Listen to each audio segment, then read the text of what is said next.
Bom, por falarmos em violência, vamos falar de guerra, né? A gente está acompanhando aí essa questão da nossa geopolítica, a guerra no Oriente Médio, e aí para isso a gente chamou aqui a jornalista Stephanie Costa, que está fazendo a cobertura do que está acontecendo lá no Oriente Médio. Stephanie, então, boa noite para você, seja bem-vinda mais uma vez aqui ao Noite Brasil, ao Farol, obrigada por atender nosso convite e conversar um pouco conosco. O pessoal está bastante ansioso, já até mandaram perguntas aqui para poder te ouvir um pouco mais aí dentro do que você está acompanhando, né? A cobertura que você está fazendo. Olá, boa noite, Thalita, boa noite, Iribaldo, a todos que estão aqui nos assistindo. É uma cobertura exaustiva, né? Porque infelizmente é um tema muito delicado, complexo, que mexe com a vida das pessoas, e o meu jornalismo ele sempre foca nas pessoas, né?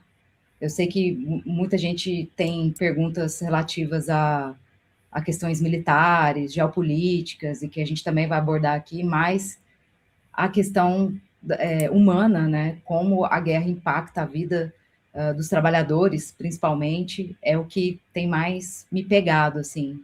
Enfim, vamos trocar uma ideia, vamos conversar sobre isso. Bom, queria então já colocar na tela a pergunta do Wagner, que ele diz o seguinte: qual a sua percepção sobre a guerra da perspectiva de cada lado envolvido? E aí, essa especulação já está há dias, as pessoas especulando sobre o Benjamin Netanyahu, né? Ele está perguntando: o primeiro-ministro de Israel foi de base ou não? Enfim, não sei aí até que se dá para cravar isso. Não se tem informação oficial. Mas já queria emendar, então, a pergunta, com essa pergunta da sua percepção sobre a guerra, para que você fale um pouco dentro disso que você está justamente trazendo na sua cobertura, que são as perspectivas das famílias, das pessoas, desses personagens, né?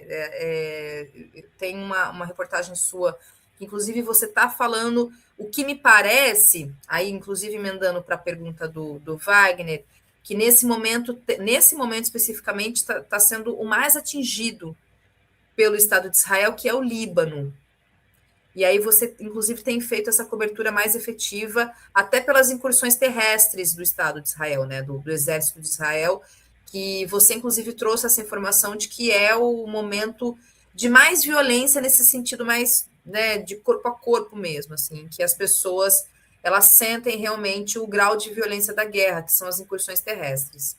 E que hoje, inclusive, teve novas incursões terrestres de Israel no Líbano, né? Inclusive, só um adendo do quanto eu fico indignada e acho lamentável a imprensa brasileira não tratar das questões do Líbano como tratam de outras regiões. Eu sei que é importante falar do Irã, eu sei que é importante falar dos países ali do Golfo, né? Também tem que mostrar o que acontece em Israel, em Tel Aviv, obviamente, mas a comunidade brasileira no Líbano é muito expressiva. São mais de 20 mil pessoas, mais de 20 mil brasileiros que residem naquele país, sem contar na diáspora libanesa no próprio Brasil, né? Que está aí em todos os lugares. Até o vice-presidente do Brasil tem raízes, né, libanesas. Então, eu fico muito assim chocada de olhar o noticiário e ver que a cobertura, né, o tempo que é gasto para falar da questão do Líbano é pouco, né, curta.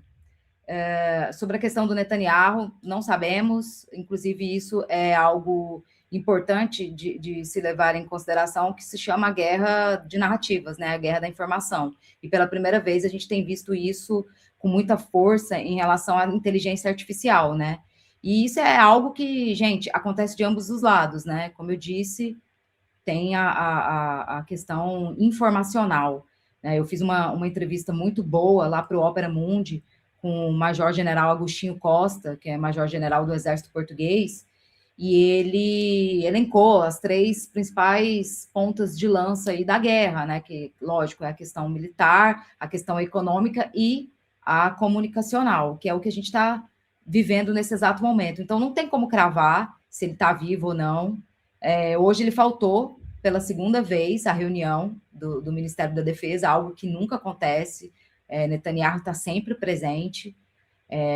Então, assim, há indícios, né? Mas nada cravado. A gente ainda não tem como dizer se Netanyahu foi dessa para uma pior, né? Enfim. Mas voltando à questão do lado da guerra, né? Como que está a perspectiva? Bom, para mim, os Estados Unidos, nesse exato momento, estão perdendo a guerra, né? Tanto Estados Unidos como Israel.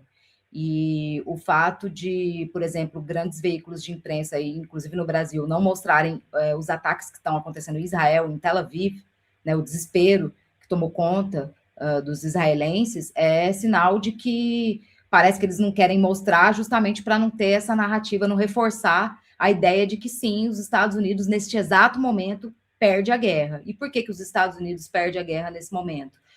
Porque, primeiro, foi um ataque ilegal, né? Um ataque que não respeitou o direito internacional, né? A Carta da ONU. Inclusive, o próprio presidente do Irã disse que se o governo dos Estados Unidos, que o governo dos Estados Unidos deveriam rever as leis, as regras de guerra, né? Porque até em guerra existem regras, e eles parecem não estarem se importando muito com isso. Então, essa tentativa, né, essa incursão de achar que tudo seria resolvido muito rapidamente, né, levando como exemplo o que eles fizeram na Venezuela, parece que o tiro tem saído aí pela culatra, né? Primeiro porque a gente vê uma crise econômica muito grande, né? A gente vê aí os Estados Unidos tentando chamar outros países para a guerra, no momento em que pede ajuda para países da OTAN, né, em relação ao Estreito de Hormuz, que é um local de extrema importância para a economia global, onde passa 20% aí do petróleo do mundo todo, e não só isso, né, e que, querendo ou não, a gente sabe que essa guerra dos Estados Unidos não é contra o Irã, mas sim contra a China, contra a hegemonia da China no mundo, e a China e Irã são parceiros, né? Boa parte do petróleo que o Irã exporta vai para a China, e não só petróleo, vários outros itens e outros bens, então existe um comércio muito forte entre os dois países, e a partir do momento que os Estados Unidos falham em quebrar, né, essa parceria e falha também em quebrar o mercado iraniano, né? O Irã tem exportado até mais depois do início da guerra. A gente vê uma crise global se formando e uma crise nos Estados Unidos, né? Para quem também tem acompanhado aí, existe uma insatisfação muito grande dos estadunidenses nesse momento, com o custo de vida aumentando de forma assim absurda, né? Eu estava até vendo na sexta-feira uma matéria especial com pessoas lá em Washington, né? E uma das entrevistadas até fala que hoje ela está tendo que escolher entre abastecer o carro ou comprar itens básicos, né? Da cesta básica.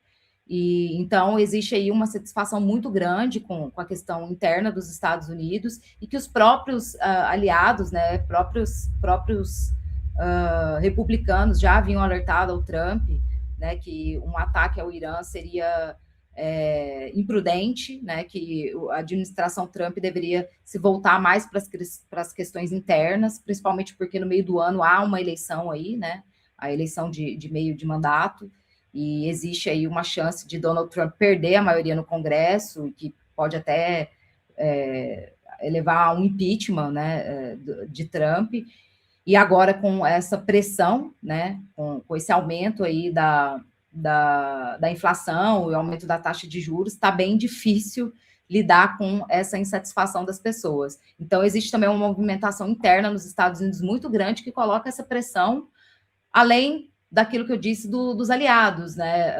O Trump chamou os países aliados aí da OTAN para ajudar a reabrir o Estreito de Hormuz, né? Com a desculpa de que nós ajudamos os europeus em relação à Ucrânia, agora, né, os europeus, né, os nossos aliados da OTAN deveriam nos ajudar contra o Irã, mas boa parte desses países aí estão agindo com cautela, né, dizendo que que a guerra não interessa né, para esses países. E aí, quando eu falo desses países, eu estou falando de grandes potências europeias, né? França, Itália, Alemanha, enfim, são países que estão aí tentando uma situação mais cautelar, né?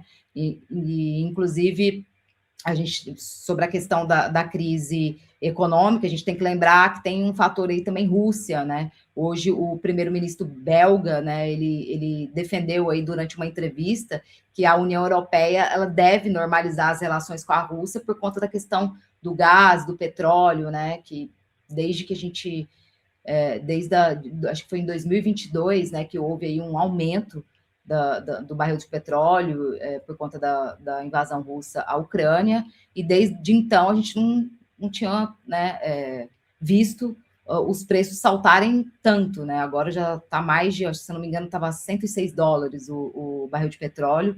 Então, a gente já começa a ver líderes europeus, né, falando que, olha, eu acho que chegou a hora de voltar a conversar com Putin para a gente poder ter a nossa energia barata novamente, né? Porque isso não é uma questão de quem está certo ou que está errado, ou uma questão ideológica, né? É uma questão de bom senso e de sobrevivência. Então, hoje na Europa existe um racha, né, dos governos, de quem apoia voltar a ter uma relação com a Rússia, de quem ainda insiste nessa loucura atlantista de apoiar os Estados Unidos e Israel em tudo que eles fazem.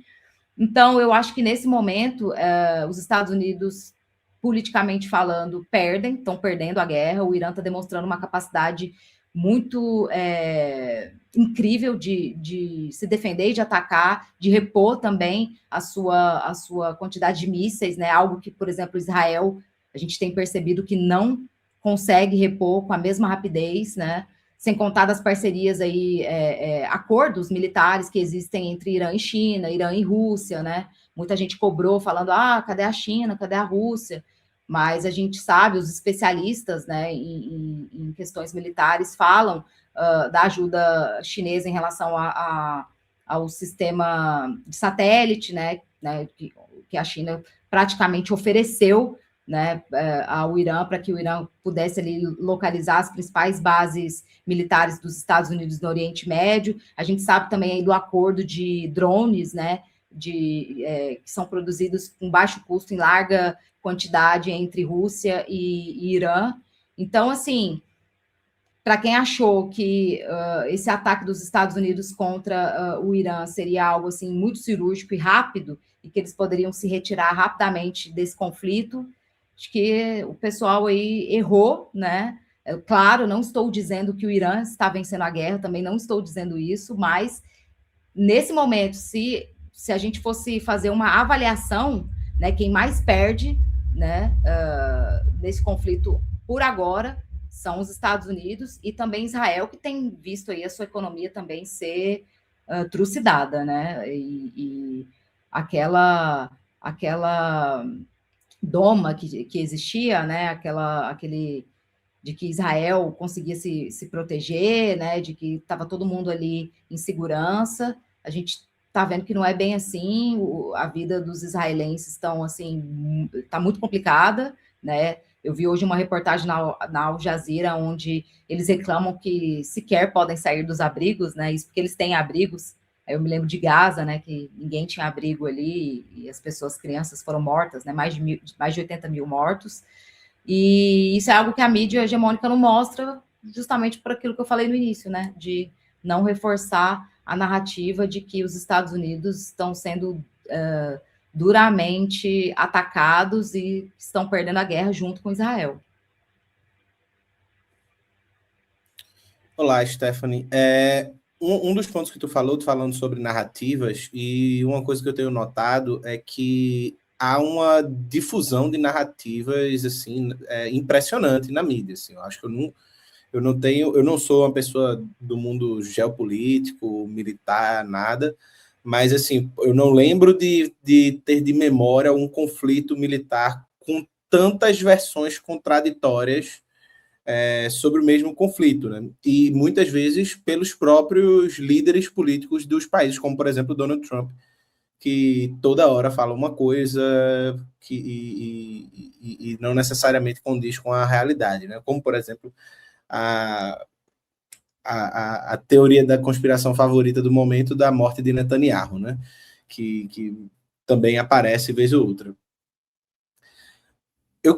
Um dos pontos é sobre o Estreito de Hormuz, né? Que é onde também vem aparecendo muito de estar bloqueado. O Irã insiste que o estreito está completamente bloqueado, que só passa navios, embarcações de países que têm relações com o Irã, que mantêm relações com o Irã, países que têm autorização para ele passar.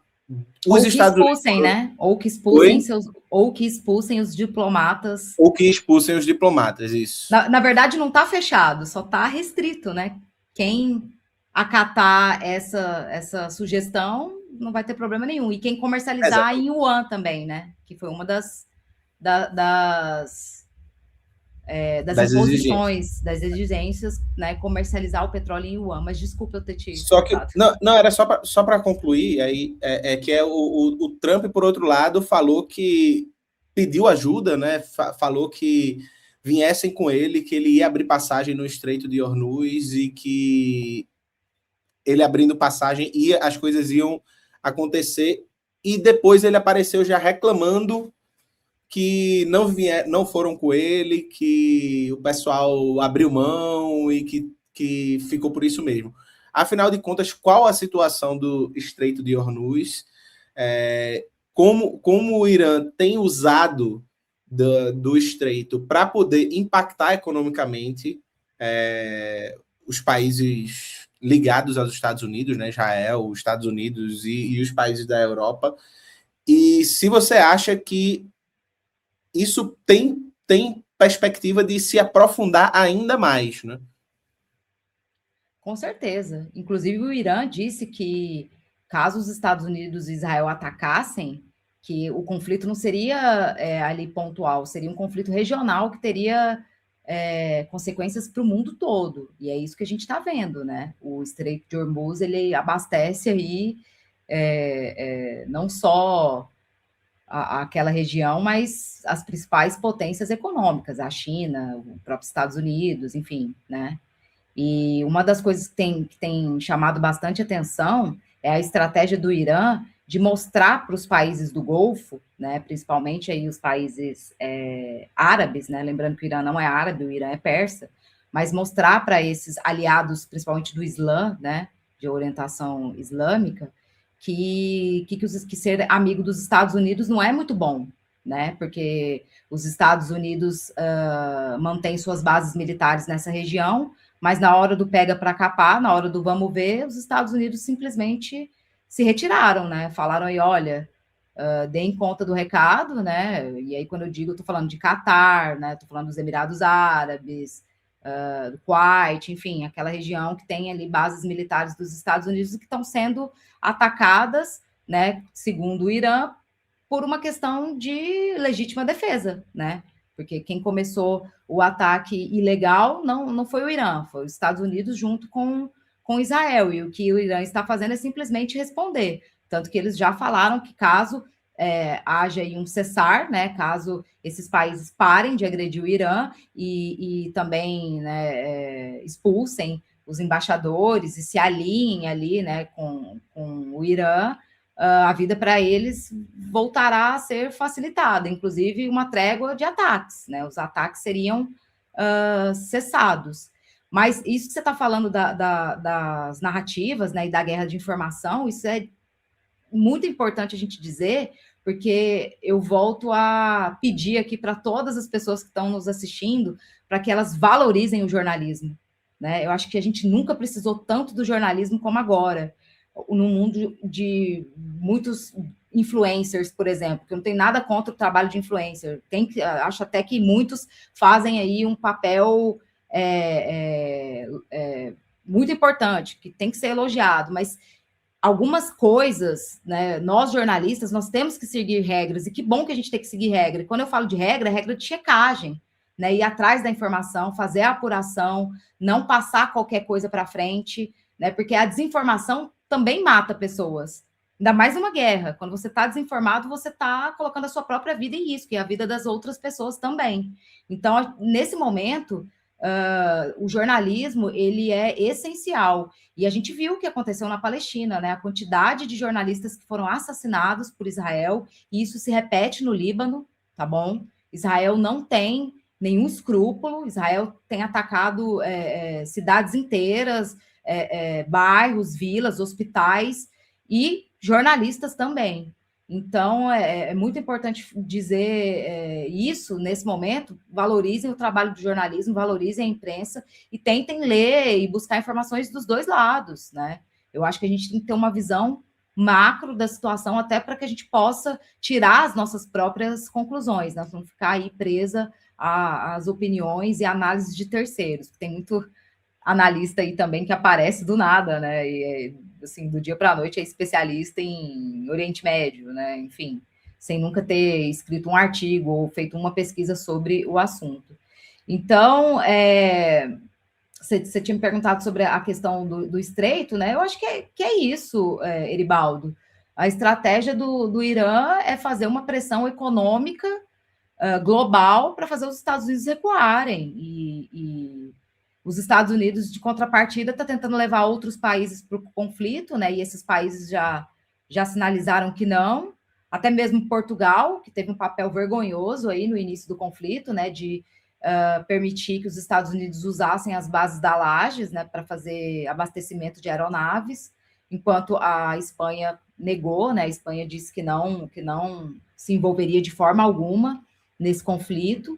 Então, porque quem realmente compreende o que é uma guerra e quem realmente entende qual é o papel do direito internacional, né, para o mundo, essas pessoas elas estão com receio, né? Elas sabem que a situação é muito grave e que isso pode afetar a vida de todos nós. A pessoa acha que está lá do outro lado do mundo que isso não vai chegar até ela e vai, inclusive o Brasil, né? O Brasil também tem sentido aí o aumento no preço dos combustíveis, tem custado muito caro, né? O Brasil não ter rompido com as políticas neoliberais, né? Que finalmente nosso ministro Haddad, querendo ou não, confessou na entrevista de Breno Altman que tentou aí fazer um projeto nacional de desenvolvimento, foi barrado, né? Por um governo que tem uma frente ampla e que está fechado aí com o capital, né? E isso é muito grave na nossa para o nosso país, né? Porque o Brasil, infelizmente, né, tem aí uma força armada insuficiente, né, para se defender, né? E quando a gente pensa em fortalecer, né, o Exército Brasileiro, a gente tem que levar todas essas questões em consideração, né? Um teto de gasto que já existe, né? Como é que vai se fazer investimento em infraestrutura, em tudo isso, sendo que existe aí esse limite, né, esse tal de arcabouço fiscal, né? Sem contar na ideologia que tem aí as nossas Forças Armadas, altamente alinhada aí com os Estados Unidos, né? Então, assim, é um conflito que, apesar de estar ali, de ser regional, ele afeta o mundo todo, inclusive Brasil, Europa, né? Enfim, e os países que têm menos potência bélica são os que mais vão sofrer. Quem tem riqueza e não tem potência bélica está com alvo na testa. Stephanie, queria aproveitar essa sua fala sobre o jornalismo, inclusive para ter uma máxima, né, que sempre a gente repete, que é numa guerra a primeira vítima sempre é a verdade. E inclusive porque dentro, inclusive, dessa guerra de narrativas, né, embora seja aí quase uma expressão meio batida, mas enfim, para esse momento acho que é bem colocado. O que se tem realmente é o Líbano, ele fica numa cobertura quase que secundária, né, da grande imprensa, assim, fala-se muito pouco, e quando você escuta, se você for olhar nos jornalões brasileiros, na cobertura da Globo, por exemplo, o que se tem falado sobre o Líbano é Israel está fazendo incursões terrestres, né, está fazendo, então, essa estratégia de invadir, ocupar o Líbano para enfrentar o Hezbollah. Então, sempre, né, esse argumento do que se chama de organização terrorista, né, de grupo terrorista, e que então o argumento agora para Israel, que é o argumento de sempre em relação ao Líbano, é atacar o Hezbollah.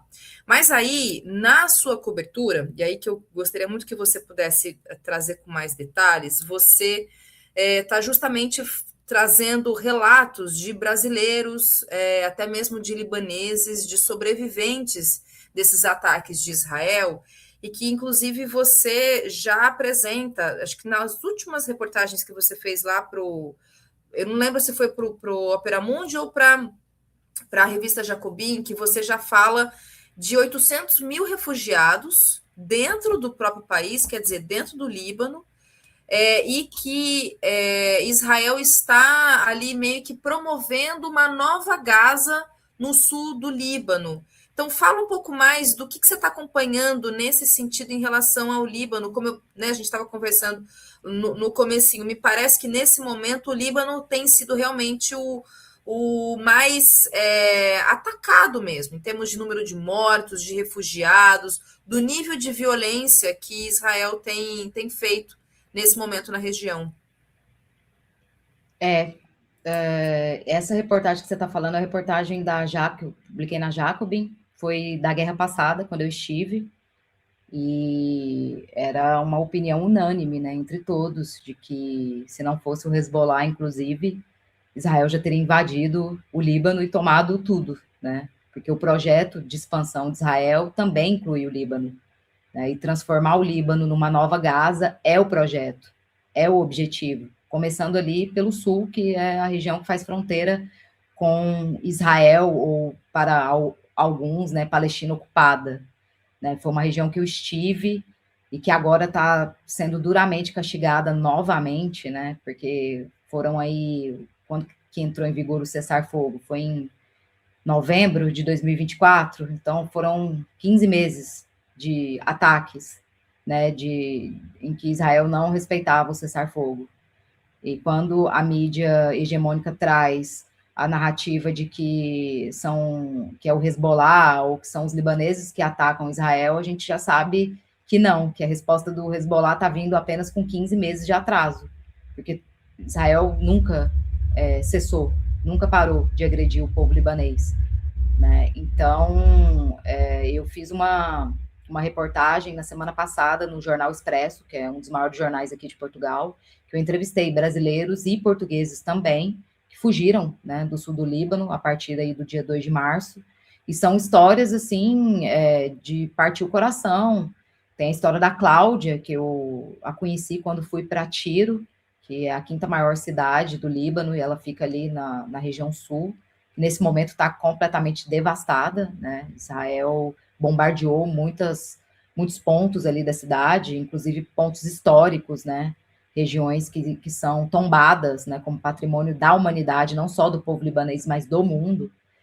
E em 2024 ela já tinha perdido a casa dela, né, que foi atingida por 6 mísseis, e agora novamente ela teve que fugir, né, teve que pegar a família e fugir, porque quando os ataques começaram, ninguém tinha ali uma segurança de que cessaria, né, de que a tendência era que piorasse. Foi o que aconteceu. Hoje já são mais de 800 mil refugiados, né, são deslocados refugiados dentro do próprio país, né? E a região ali do sul do Líbano, né, do Rio Litânia, ali são, o quê? 1 milhão de pessoas. Você tem 800 mil deslocados, já são quase que 15% da população do Líbano, né? E essas pessoas estão indo em direção ao norte do país, muitas param por Beirute, capital, que também tem sido alvo, né? Principalmente o Darri, que é o bairro xiita, né, no sul, ali no subúrbio sul da cidade de Beirute, onde tem ali uma forte influência também do Hezbollah, que não é um grupo terrorista. O Hezbollah é um partido político com assento no parlamento, né, e que sim tem um braço armado, porque Israel sempre tentou invadir o Líbano, né, não é a primeira vez que isso acontece. Naquela reportagem na Jacobin, eu trago todo um contexto histórico, desde, né, da primeira invasão de Israel contra o Líbano até os dias de hoje, e lembro de um entrevistado, né, um libanês, me falar que eles já tinham, que o libanês tem pele de crocodilo, né? Porque eles já passaram de tudo, já enfrentaram tudo, e essa é só mais uma guerra, né? Que eles têm os problemas internos deles, mas o inferno que Israel faz é tão grande que eles não conseguem resolver os próprios problemas. Então, dentro do Líbano tem, né, as contradições, tem o governo que tenta desarmar, vamos dizer assim, o Hezbollah, né, mas não consegue, porque, infelizmente, o exército libanês não tem condições de enfrentar o exército israelense, né, então, se não fosse aí as armas, né, do Hezbollah, a situação poderia estar muito pior. E eu conto ali várias histórias. Eu contei a história do João Souza também, que é um jornalista português, fotojornalista, que está vivendo lá há 6 anos. Ele teve que abandonar a vila dele no sul do Líbano, com as filhas, né, com uma filha recém-nascida e uma de 3 anos.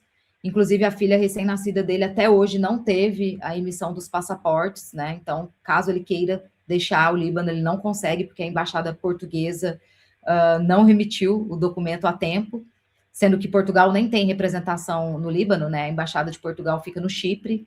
E ele conta, né, que essa não é a primeira vez, que a vila dele foi toda bombardeada, que ele não teve tempo nem de pegar os brinquedos da filha, né? E quando ele faz esse relato, é de partir o coração. E na semana passada, agora, ele perdeu um amigo, né, fotógrafo também, a casa desse amigo dele foi bombardeada, o amigo morreu com a filha, a esposa está em estado grave no hospital, o hospital que essa filha dele nasceu, a última recém-nascida, que tem menos de um mês, foi atingido também, 12 médicos, paramédicos, enfermeiros morreram, provavelmente os médicos que fizeram o parto da filha dele perderam a vida com esse ataque de Israel. E é isso, gente. O projeto de Israel ali para o Líbano é fazer uma nova Gaza, né? A gente viu aí que Netanyahu, né? Não Netanyahu porque ele está meio que desaparecido, né? Mas o governo israelense chamou, né? Disse que iria convocar 450 mil reservistas do exército para uma possível intensificação dessa invasão por terra. Só que isso vai ter que ser ainda analisado, né, lá no parlamento israelense, porque, se eu não me engano, o limite hoje para a convocação são 260 mil, né, então é um número bem acima.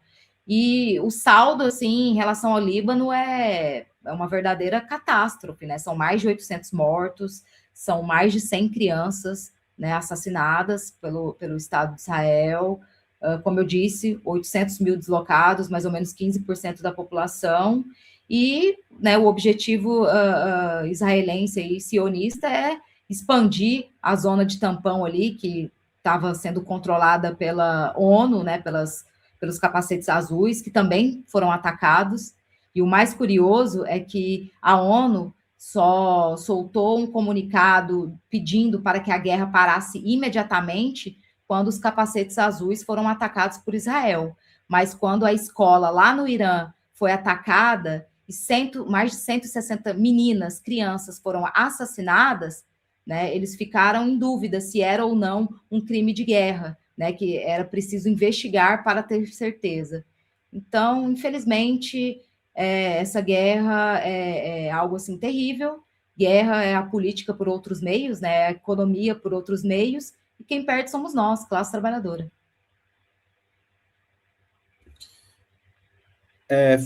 Falando sobre essa possibilidade da invasão por terra, né? Isso representaria se eu não estiver enganado, né, mas representaria um aprofundamento do conflito, né?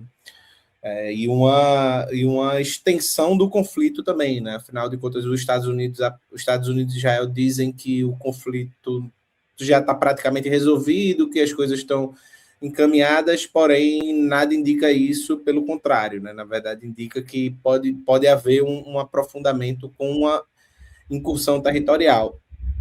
Uma incursão territorial no Irã, o que isso representaria do ponto de vista militar? Porque até onde eu sei, assim, conversando com Euclides, um amigo que estuda essa parte militar melhor, não parece ser algo tão simples de se fazer, assim. Então, tão simples de tocar a cabo uma excursão terrestre sobre o Irã.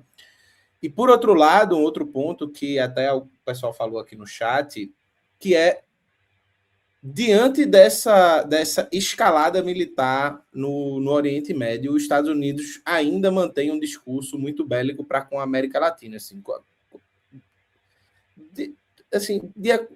De acordo com tua experiência jornalística, tal, assim, até onde os Estados Unidos pode segurar uma escalada a nível cada vez mais global de tensionamento, sem que isso represente uma quebra interna?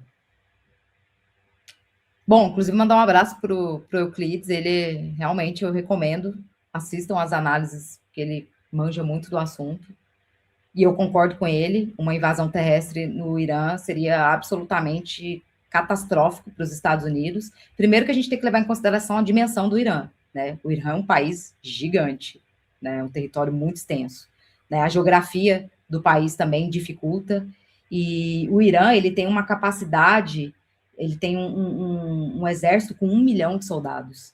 É muita gente para dar conta, né? E, assim, o Irã é um país que vem se preparando para essa guerra há décadas, há muito tempo. Então, eles estão preparados, eles sabiam da dificuldade que seria, né? Do enfrentamento que seria, e eles se prepararam para isso, né? Ao contrário do que muita gente achou, né?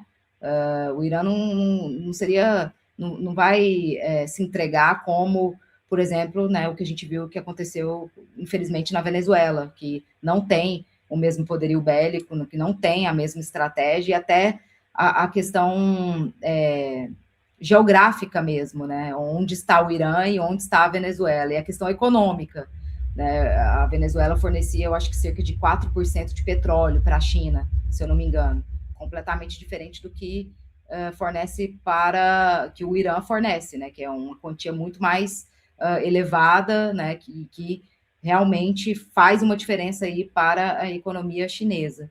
Então, eu acho que uma invasão por terra no Irã seria uma grande tragédia, né? E é por isso que o Trump está aí atiçando outros países, né? Os países aí da OTAN, para que eles ajudem, porque ele sabe que sozinho vai ser muito difícil.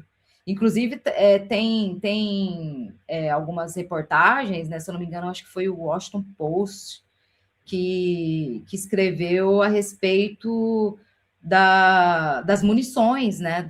Do reabastecimento aí dos Estados Unidos, que tem retirado, né, alguns equipamentos, né, de pontos estratégicos, por exemplo, na Ásia, né, suas bases militares da Ásia, equipamentos sendo transferidos ali para suportar ali o conflito no Oriente Médio.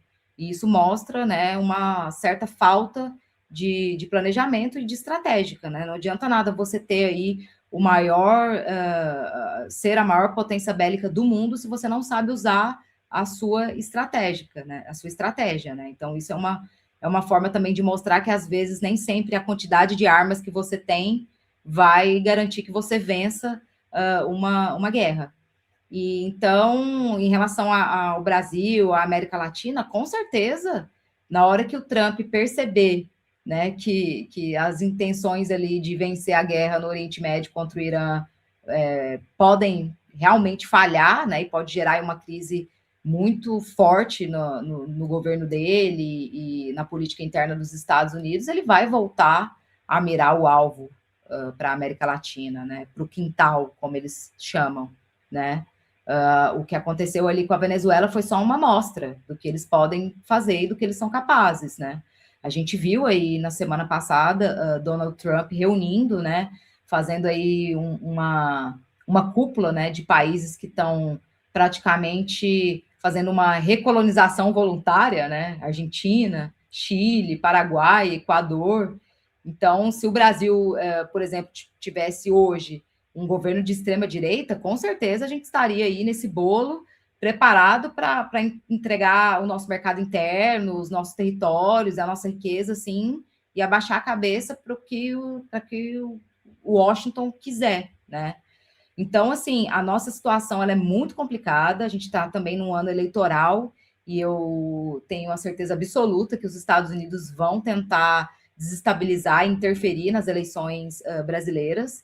Né? A gente teve até aí um exemplo, né? Um assessor do Trump queria visitar Bolsonaro e o presidente Lula fez bem em vetar, né? Em não permitir que isso acontecesse, mas a gente tem que ficar atento para essa questão da nossa própria defesa. Né? O Brasil sempre teve aí uma postura, uma diplomacia, né, da conciliação, né, do não enfrentamento, de sempre fazer questão de dizer que a Constituição brasileira, né, não permite armas nucleares, que a América do Sul e a América Latina é uma zona de paz, mas infelizmente o mundo não é como a gente quer que ele seja, né? Infelizmente, a gente não pode olhar para o que está acontecendo agora, né, e para as investidas frontais de Donald Trump contra o mundo, até contra seus próprios aliados. Basta ver o que ele fez aí com a Groenlândia, né, a ameaça que ele fez. Se ele tem essa tendência de ameaçar até quem o ajuda ali, né, que tem uma certa aliança, o que ele não faria, né, com nós, que além de termos muitas riquezas, né, não temos aí um poderio bélico para se defender. Lembrando que o Brasil é o segundo país com mais terras raras, né? Só perde aí, só a China está à frente do Brasil. E eu duvido muito que os Estados Unidos vai invadir a China, né? Tá muito mais fácil tomar essa riqueza aí de nós brasileiros. Então, a gente vive hoje um momento muito difícil. Eu acho que o Brasil tem que se preparar para o que vem aí e olhar muito para o que o Petro tem feito na Colômbia, né? De chamar o povo, de incluir o povo nas decisões, né? Principalmente quando a gente fala da economia e do dia a dia, né? Que quem sente somos nós, né? A classe trabalhadora que está sentindo esses impactos. E mesmo com a Petrobras, né, mesmo que ela não seja totalmente privatizada, as poucas privatizações, poucas não, né, as muitas privatizações que aconteceram, né, de refinarias, enfim, durante o governo Bolsonaro, que não foram desfeitas no governo Lula, atrapalham, né, faz com que o governo não tenha aí uma autonomia em controlar os seus preços. Eu vi aí que o Lula tinha zerado, né, o imposto do diesel, mas aí a Petrobras foi lá e anunciou um aumento dos combustíveis. Então, assim, a gente vê que não existe uma soberania de fato, né, energética para o Brasil nesse momento. Então, eu acho que a gente tem que ficar muito atento. Os Estados Unidos vão tentar intervir, inclusive já tentaram. Se a gente olhar a questão do Porto de Santos, né, os Estados Unidos estão tentando impedir concessões para quem? Para a China, no Porto de Santos, o que é, assim, uma invasão da nossa soberania, assim, sem precedentes, querer ditar o que o governo, com quem o governo brasileiro pode ou não negociar. Então, é um momento muito delicado. Acho que o presidente Lula fez bem em dizer que é preciso investir na defesa, né? Que é preciso se proteger, porque a qualquer momento a gente também pode ser invadido, sim. Eu não descarto essa possibilidade. Aliás, eu acho que se a gente tivesse sob um governo Bolsonaro, ele estava rifando as nossas Forças Armadas, até falando, ó, se quiser mandar tropa lá para o Irã para ajudar, ele ia, enfim... fazer o estrago. Estrago completo. Sobretudo com as nossas Forças Armadas, né? O alinhamento ideológico que a gente tem, assim, realmente a situação, nossa, ia ser devastadora nessa conjuntura. Stephanie, tem comentários e perguntas para você aqui que chegou no chat da nossa audiência. Só que antes eu queria só perguntar se você tem informação sobre Cuba. Eu vi lá, eu te acompanhando no X, eu acho que você publicou um pouco falando dos apagões e teve um novo apagão geral agora. E também essas notícias de alguns conflitos internos ali, né? De situações ali em Havana que tem ocorrido, que me parece uma espécie de estratégia mesmo estadunidense, do imperialismo, de fomentar conflitos internos ali, provocar uma espécie de desestabilização interna em Cuba diante do cenário. Você tem informação do que está acontecendo em Cuba, até em relação a esses apagões também, que têm sido mais constantes? A gente chama isso de, seria as falsas bandeiras, né? Que é algo que os Estados Unidos também dizem, né? Tanto Estados Unidos como Israel tem feito ali no Oriente Médio, que é atacar, por exemplo, o espaço aéreo turco e dizer que foi o Irã, atacar as bases militares do Reino Unido no Chipre e dizer que foi o Irã, né? Também isso é uma estratégia, né? E agora em Cuba a gente vê isso acontecendo, né? Numa situação que é dramática. Eu estive em Cuba em dezembro, inclusive foi o último mês que Cuba recebeu o petróleo para valer, e a situação já era muito difícil. Eu presenciei 2 apagões no aeroporto, né, no período que eu estive lá. Tive a oportunidade de conversar com algumas pessoas, né, pessoas mais jovens, né, e eles já relatavam a dificuldade, que a situação estava bem complicada, que o abastecimento de energia afetava o abastecimento de água. Então, sem energia e sem água, você, né, não consegue garantir o básico. Eu me lembro, assim, de andar pelas ruas de Havana e tá, assim, uma completa escuridão, um quarteirão com luz, outros 3 sem.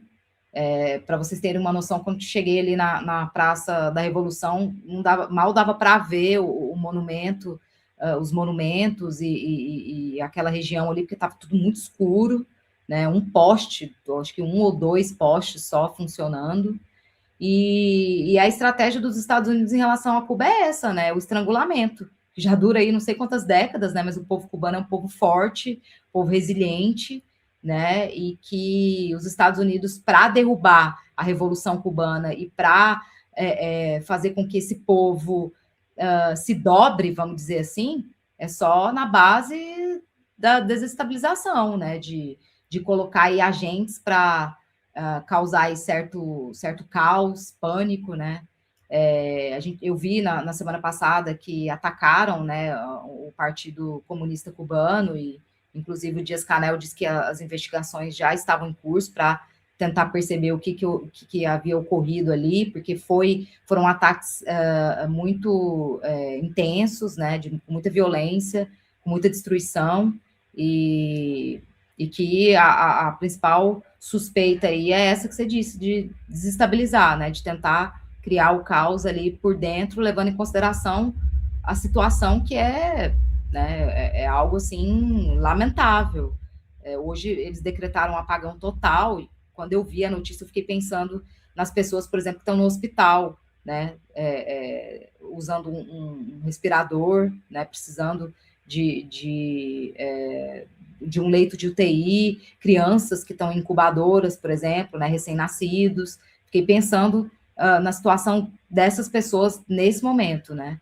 E agora há pouco, eu acho que o Trump fez uma declaração dizendo que o objetivo dele é esse mesmo, é acabar com Cuba, né, fazer com que eles se rendam pelo cansaço, porque é aquilo, né, gente, os Estados Unidos nunca perdoou Cuba não ter permitido que aquilo fosse ali o grande bordel dos Estados Unidos, né? Que Cuba continuasse sendo o que, por exemplo, a ilha do Epstein, né? Transformar Cuba numa ilha de pedófilos e de bilionários, né?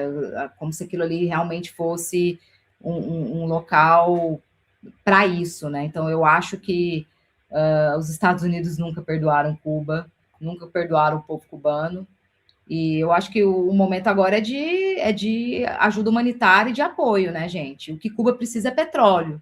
Eu vi as boas intenções do México, da própria China, do Brasil, né, de mandar medicamentos, né, ajuda, insumos, enfim.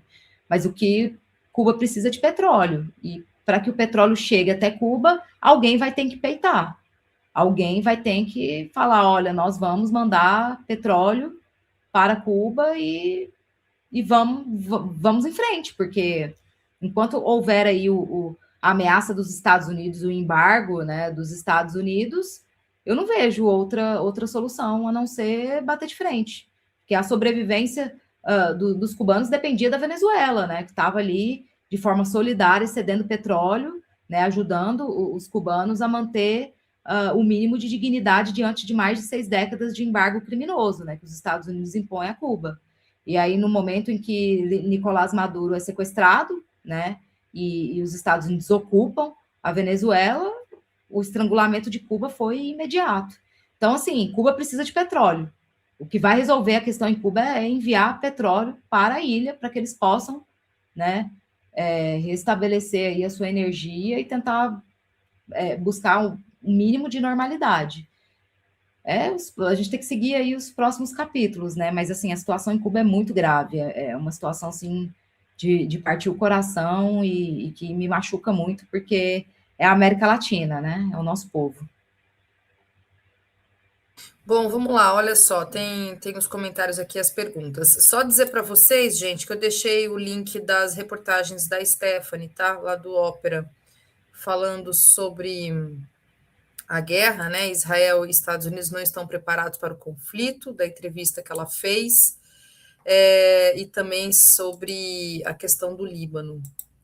Aí, Stephanie, aqui tem um comentário da AVG Castro, que ela diz: posso ser chata, mas por favor, precisamos parar de usar o termo Oriente Médio, porque ele é uma expressão do orientalismo, do colonialismo, cunhado pelos ingleses. Usem Ásia Ocidental, é muito melhor. Bom, aqui também, se quiser comentar, pode me interromper, tá, Stephanie? Que tem alguns Não, só agradecer a sugestão. Ela tem razão, é isso mesmo. É igual americanos e estadunidenses. Eu sempre uso estadunidense. Eu também. Referindo a americanos. Também sou americana, pô. Eu também, só que, nas redações todo mundo me corta. É isso. Todo é igual mundo corta. Oriente Médio é porque é o comum. Se falar Ásia Ocidental, e você vê como a força da ideologia, né? De como a coisa, a expressão. Porque se você fala Ásia Ocidental, as pessoas nem têm referência no mapa mental, assim, o que é isso? De que lugar que você está falando do planeta, né? Então, é isso. Mas lembrem que é um termo cunhado, o Oriente Médio é um termo que tem mais de 100 anos, né? Foi ali no início do século XX. Então, para tirar isso é um processo mesmo. Então, é importante essas lembranças. Olha só, o Sou Sil perguntando: Stephanie, boa noite.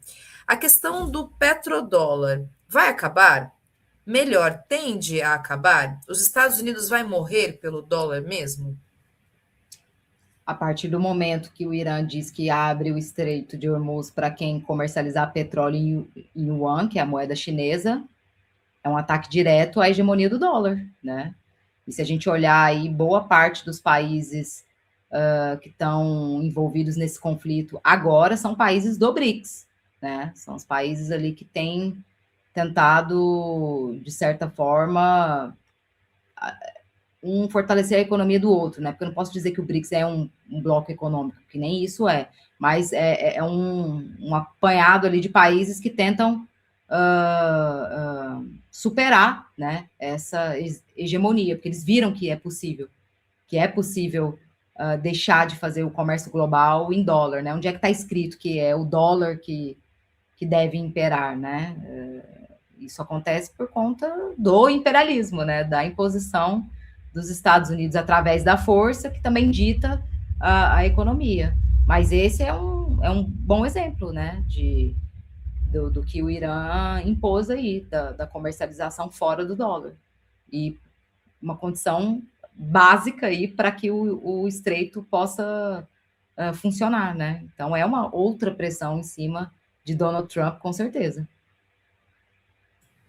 Ele também faz uma outra pergunta. Acho que você, na sua fala anterior sobre América Latina, né, na análise que você estava fazendo, acho que de alguma forma você está falando sobre isso.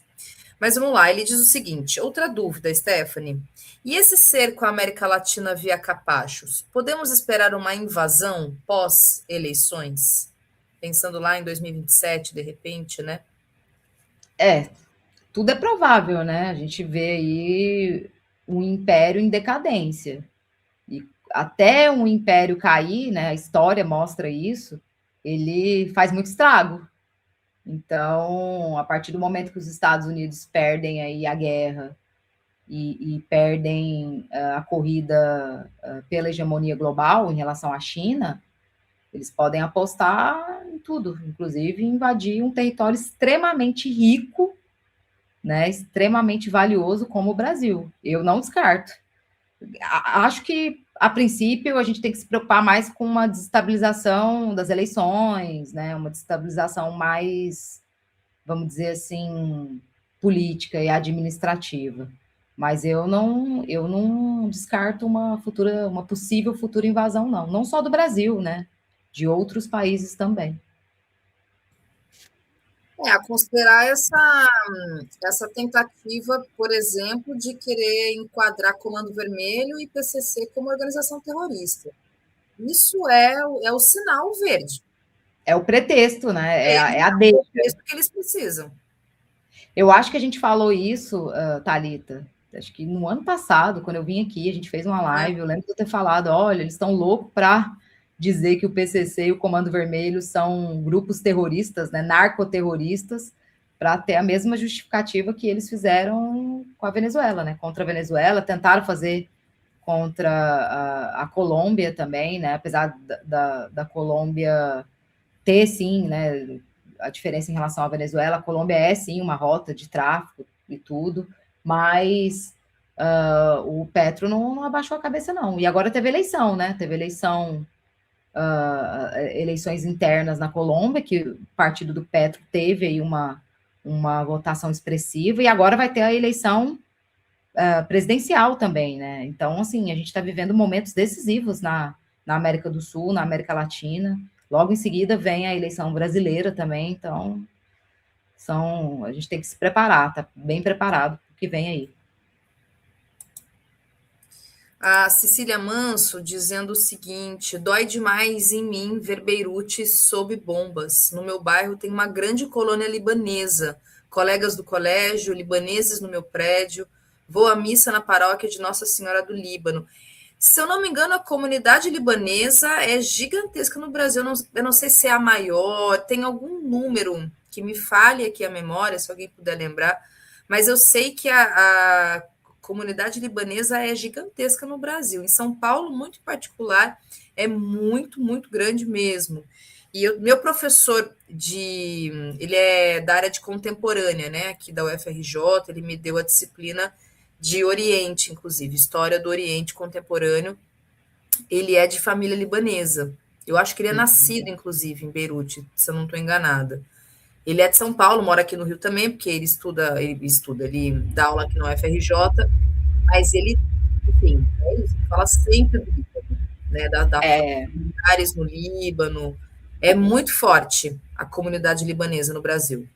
A comunidade brasileira no Líbano é a maior comunidade eu ia falar Oriente Médio, eu lembrei que a Ásia Ocidental.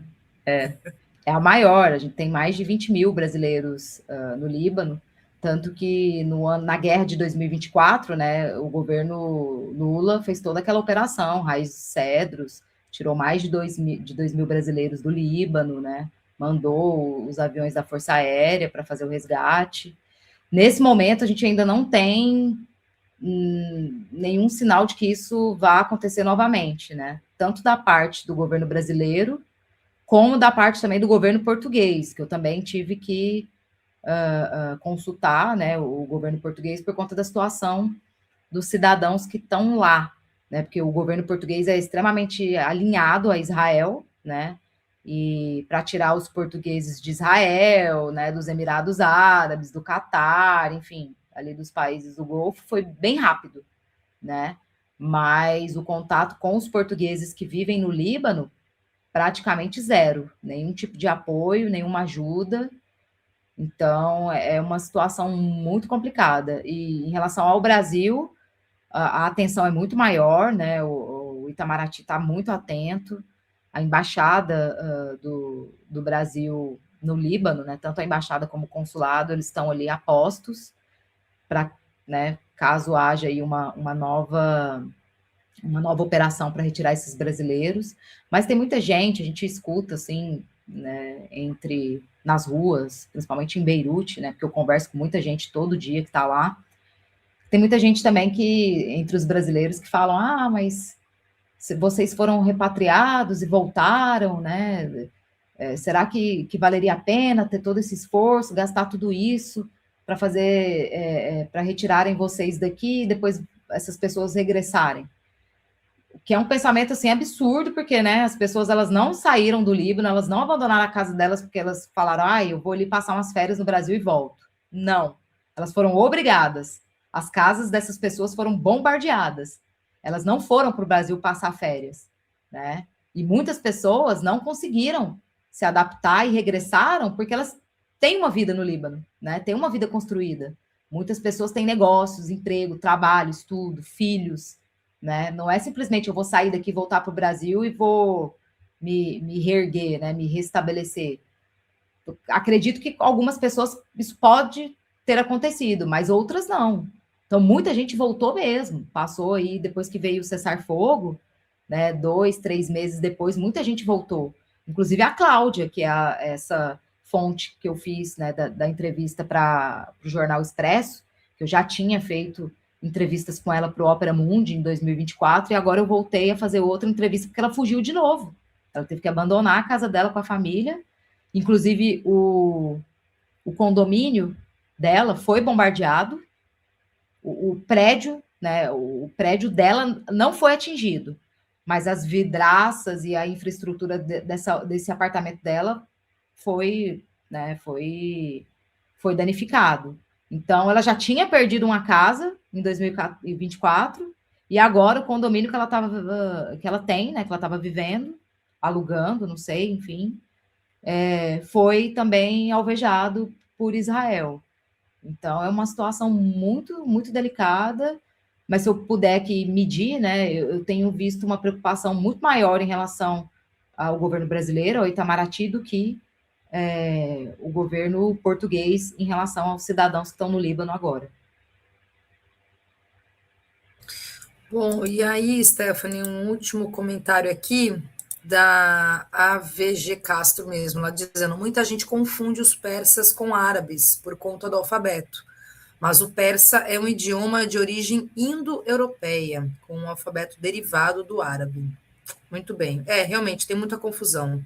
Tem gente que não tem nem noção que o Irã é um país majoritariamente persa, que tem uma história completamente umbilical com relação aos persas, né? Tem, inclusive, eu conheci um iraniano quando eu morei na França, e eles não gostam muito, inclusive, da comparação, às vezes, tá?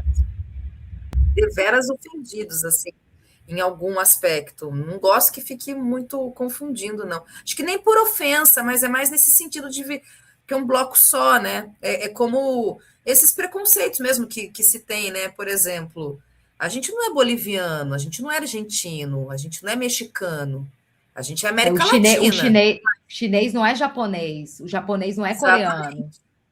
Né? Exatamente. Então, eu acho que é a coisa daquilo que nos é como particularidade. Nós somos um bloco nesse sentido, mas ao mesmo tempo nós somos brasileiros e a gente quer ser reconhecido como tal. Então, acho que vai um pouco nessa linha mesmo, né? Não é nem de mérito ou demérito. Mas é isso, são esses preconceitos, disso mesmo, como a gente se refere à Ásia. Tudo japonês, tudo chinês? Não, não é. Tem japonês, tem chinês, tem coreano, tem Coreia do Norte, tem Coreia do Sul, tem muita coisa, é muito diverso. E são preconceitos que a gente observa até dentro do próprio país, né? Quando a gente, igual nós que somos aí do Sudeste, muita gente quando vai se referir ao Nordeste, é tudo Nordeste, né? Como se fosse tudo ali a mesma coisa e, né? E não é, a gente sabe que não é. Então, eu acho que é importante falar sobre essas coisas, educar, e mudando, e, né, mostrando uma perspectiva diferente, que não seja uma perspectiva de opressão. Né? Eu concordo, com certeza. Perfeitamente. Olha, eu acho que é isso, Stephanie, que chegaram aqui de perguntas para você. Bom, é isso. Eu quero te agradecer mais uma vez. Parabéns aí pelo seu trabalho. Eu acho que essa sua fala sobre o jornalismo realmente é muito importante.